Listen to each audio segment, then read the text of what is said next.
The Biden administration planning on putting illegal migrants under house arrest in Baltimore and Houston instead of detaining them. Axios reporting nearly 180,000 migrants are currently in those programs being introduced to save a quick buck. Joining us now to react is Florida Congresswoman Red.Kat, member of the House Homeland Security Committee. First off, let's talk about this for a second, because when you look at the Biden administration, they're celebrating, this whole new, cheaper alternative to detention. But I want to know what your solutions are, because it seems like the Biden administration just thinks that they can catch them and then house them for free and it's taken care of. Well, my solution is simple. Follow and enforce the laws that are currently on the books. We have a situation that is a crisis because of the policies of the Biden administration. We have people who are getting ankle monitors, but then cutting them off as soon as they get to their final destination within the U.S. If we enforce the laws on the books and said, no, you aren't able to come here illegally, you are not welcome here illegally, then we would actually be in a situation where we wouldn't even be having this discussion. So I think it's really simple.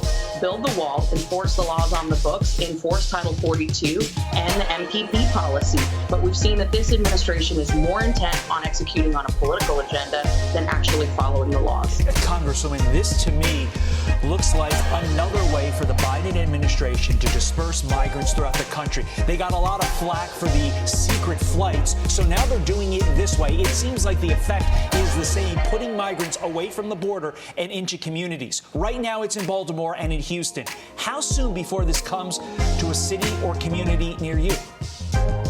Well, it's already happening. Every town in America is a border town.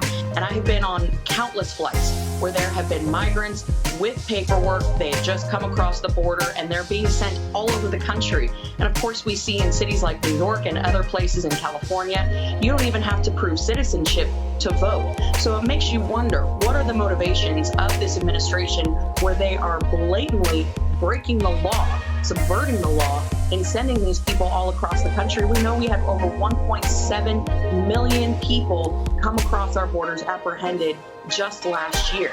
The drugs, the crime, it's all a contributing factor to the rising crime and issues that we are having in every single community across America. Yeah, it's happening 20 minutes from where I live, but we want to move on to this now.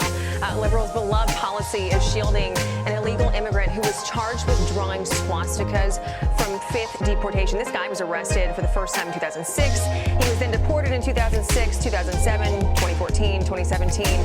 Is this just purely the lack of enforcement as to why these people keep getting back in? Yeah, it's a lack of enforcement, but it's also the draw. It's the magnet here. It's the message that has been sent from this administration that they do not intend to enforce the laws on the books across the board.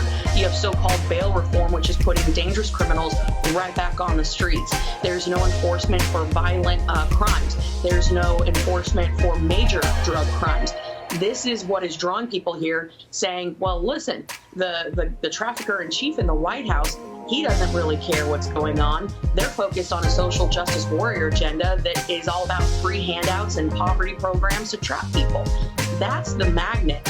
And so I think we need to get serious about, again, the basics. Build the wall, secure the border, enforce the laws on the books, have our law enforcement's backs. Right now we're seeing cases across the country where illegals can sue our law enforcement departments if they try to enforce the law. It's completely backwards. We've got to get our handle on this, because if we don't, we're going to lose our country as we know it. It is shocking to me that the left, the alleged party of tolerance, bends over backwards to shield this guy who commits the most anti-Semitic of anti-Semitic acts. But that's what we are. That's where we are right now.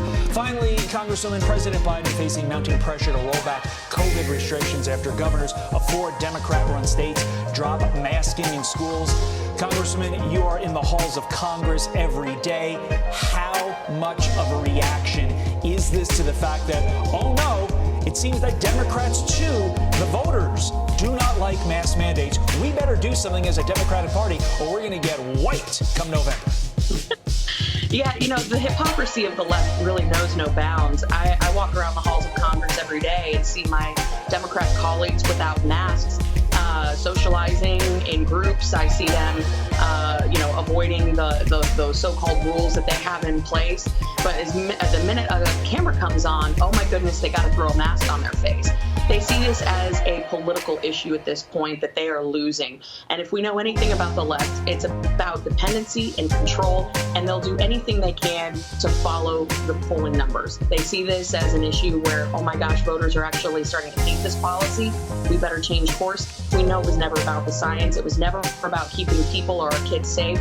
And that's why they're changing, because they know now that they are going to lose on this issue. So again, it's the hypocrisy of the left. And up here in Washington, D.C., we're seeing where they don't even follow their own guidance. So glad to see it's going. Yep. Exactly. Okay, Congresswoman Kat Cammack, thank you so much for your time.